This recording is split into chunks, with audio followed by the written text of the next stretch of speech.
এই যে আসো। আই আল্লাহ, এই গাছটাতে যখন ফুল আসছিল বিয়াস আপনাদেরকে দেখাইছিলাম যে কত ফুল আসছে। আর এখন দেখেন কত বড়ই, এটাতে দেখেন নিচে বড়ই পুরো বিছায়া পড়ে রয়েছে। দেখেন, হ্যাঁ হ্যাঁ, তুমি এইটা দেখো না, এইটার ফুলগুলো আমি এক সময় ভিডিও করিয়া দেখাইছিলাম, হ্যাঁ, বাংলাদেশে যাওয়ার আগে। আর এখন এই গাছের বড়ইগুলা দেখাই আমি। যে কি তরে বড়ই পাইকা নিচে পড়ে রয়েছে। আসলে এত বড়ই পাইকা থাকতো না পইরা, যদি রোজা না হইতো।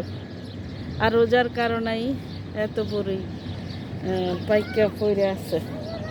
আমরা ডায়েরি ফার্মে আসছি দুধ নিতে, তো এই একটা গাছ দেখেন, এটা তো অনেক বড় গাছ।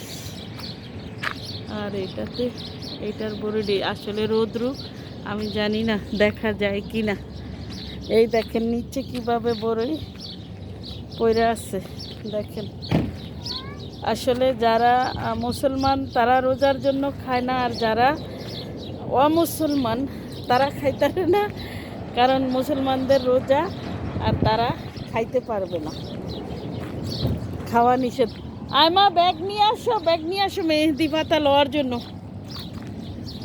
এই হইল এই জন্য মানে পুরা বড়ই বিষে রয়েছে। আর কয়েকটা দিন, আজকে 21 রোজা, এই 22 রোজা, আর দেখতে দেখতে 30 রোজা চলে যাবে। তখন মানে মেহেদি গাছ এই